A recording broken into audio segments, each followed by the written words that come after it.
Oh, anong kagaramuhan to? Sinuntok ako, ma'am. Kaya sinuntok ko man siya. Sinuntok mo, tapos sinuntok ka. Ay, tama yun.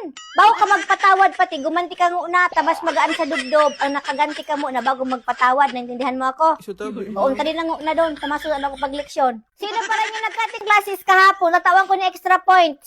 Si Manlangit, Toplano, Francisco, ikan pa ba? Yung may pa nag-cutting classes, mag-cutting classes ninto. Pwede pa ninto yan. May lang pakita sa principal, ha? Maliwanag. Okay, class, listen. Kabus dapat ikaning baraha nga ning maintindihan ang lesson for today. Mag-itaas ning kamot yung mee. Okay, like I said yesterday, ikaning pitong alituntunin ang pagpanyaw ning tong its. Inot, panartag. Tatartagan mo ning tigdosi ang imong kapanyaw. Yung mabuhin, iso ang bubutangon sa gitna, ta iso yung bubunot-bunutan. Intindihan ako? Pangawha, kadatira, masugna sa pagkuha ning baraha sa sabudan. Pakasabod, mababa ning kombinasyon. 3 o 4 na numero o sunod-sunod na numero, bahala ka sa buhay mo. Naintindihan ako? Ay, bago ko palang malimutan yung mga perfect attendance this week, mag-absent sa aga.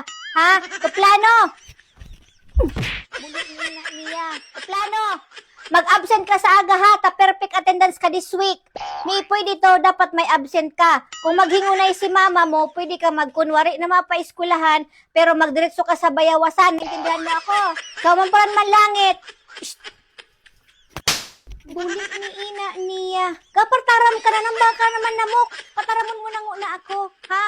Magpatardi ka sa Lunes. Permi ka na sa nang naagap. Bagay sa imo ang award na most punctual. Ha? Magpatardi ka sa Lunes. Naintindihan mo ako? Magluog ka sa ning agap sa Lunes. Tabubog ti anta ka. Buli nina mo.